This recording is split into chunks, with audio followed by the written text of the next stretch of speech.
शिक्षा मंत्री के आश्वासन के बाद खत्म हुआ शिक्षकों का क्रमिक अनशन। क्या निदेशालय एकीकरण से खत्म होगी शिक्षकों की दुविधाएं? देखिए, जैसा आप जानते हैं कि हमारा अनशन डायरेक्टरेट के सामने चल रहा था और काफ़ी समय से सरकार से बातचीत की कवायद चल रही थी और सरकार की तरफ से कई बार हमें ये सूचित किया गया कि आप बातचीत के लिए आए और अंततः आज जो है वो दिन निश्चित हुआ और बड़े सौहार्दपूर्ण माहौल में मंत्री महोदय के साथ, मंत्री महोदय की अध्यक्षता में, जिसमें हमारे डायरेक्टर एजुकेशन, एडिशनल डायरेक्टर भी साथ थे, बैठक हुई। बैठक में जो हमारा डिमांड चार्टर था उसमें विस्तृत चर्चा हुई और विस्तृत चर्चा के बाद जो सहमति बनी दोनों पक्षों में, उसके आधार पर ये जो आज की प्रोसीडिंग इस बैठक की निकलनी थी, उसकी वजह से थोड़ा विलम्ब हुआ। अभी तक हम उसी पे काम कर रहे थे क्योंकि हमने बैठक शुरू होने से पहले यही कह दिया था कि आज की जो बैठक होगी उसकी प्रोसीडिंग हम चाहेंगे कि साथ साथ निकले, क्योंकि आपके माध्यम से हमने पहले भी कई बार ये कहा था कि बैठक तो हमारी अनेकों बार हुई, लेकिन उसकी प्रोसीडिंग जो है वो हमें समय पर मिलती नहीं थी या मिलती ही नहीं थी। तो सरकार ने और विभाग ने हमारी बात को माना और आश्वस्त किया कि एजेंडा नंबर 1 पर बात करने से पहले, मतलब एजेंडा अभी डिस्कस ही नहीं हुआ था कि ये बात पहले तय हो गई थी कि आज हम जो है वो बैठक के ख़त्म होने पर, समाप्त होने पर आपको जो तय होगा उसकी प्रोसीडिंग जारी कर देंगे।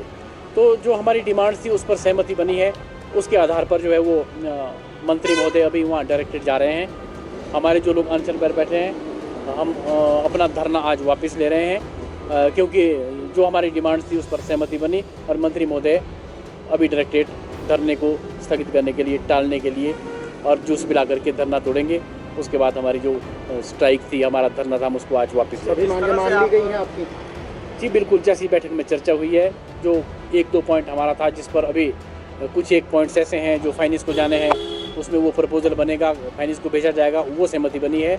और जो मेन हमारा इशू था कि जैसे एक डायरेक्टरेट बनाया गया, उसके विरोध में हम पहले से बात कर रहे थे, तो उस पर ये सहमति बनी कि सरकार का ये पॉलिसी डिसीजन था और जितना स्ट्रक्चर में आज तक परिवर्तन हो गया वो हो गया, उससे आगे सरकार और विभाग इसमें नहीं बढ़ेंगे। उसके लिए एक कमेटी का गठन निदेशक स्कूल शिक्षा की अध्यक्षता में किया गया और उसमें पीटीएफ के जो मेंबर्स हैं वो भी रहेंगे। उस कमेटी की रिकमेंडेशन के बाद ही अगला कोई निर्णय उसमें लिया जाएगा और निर्णय लेने से पहले वो जो सूचना होगी, कमेटी की रिपोर्ट होगी, वो मंत्री महोदय को दी जाएगी। एक डायरेक्टरेट की जो बात थी उसमें ये ठीक है कि हमारा पहले पक्ष ये था कि डायरेक्टरेट जैसे पहले 2 थे वैसे ही रहने चाहिए, लेकिन जब वार्ता हुई उसमें इस बात पर सहमति बनी, हम भी इस बात पर सहमत हुए कि कोई बात नहीं, अगर डायरेक्टर एक भी रहे तो कोई बात नहीं, लेकिन जो उससे निचला स्ट्रक्चर है वो हमारे को इंडिपेंडेंटली एक एडिशनल डायरेक्टर या जॉइंट डायरेक्टर जो भी होगा वो देखेगा। उसकी देखरेख में हमारा जो निचला स्ट्रक्चर है वो काम करेगा। जो सस्पेंशन में हमारे 8 लोग हैं उसमें जो सस्पेंड हुए हैं, उस पर यह सहमति बन गई कि ये सस्पेंशन जो है वो निदेशक महोदय उसको विड्रॉ कर दें। कोर्ट में ये सर आपका केस चला हुआ, उसका क्या होगा? 24 तारीख। देखिए सर, ऐसा है कि कोर्ट में तो जब सरकार से वार्ता नहीं हो रही थी, बातचीत नहीं हो रही थी, तो हम कोर्ट में गए थे क्योंकि वो हमारा डिफेंस था। उस स्थिति में बातचीत का माहौल लग नहीं रहा था, तो निश्चित ही था कि हम कोर्ट में ही जाएंगे, कहाँ जाएंगे। लेकिन उसके बाद जब सरकार को लगा कि बातचीत से ये मुद्दे सुलझा लिए जाने चाहिए, तो वो ठीक है, जब ये वहाँ से विड्रॉ कर देंगे तो हम भी कोर्ट से केस वापस ले लेंगे।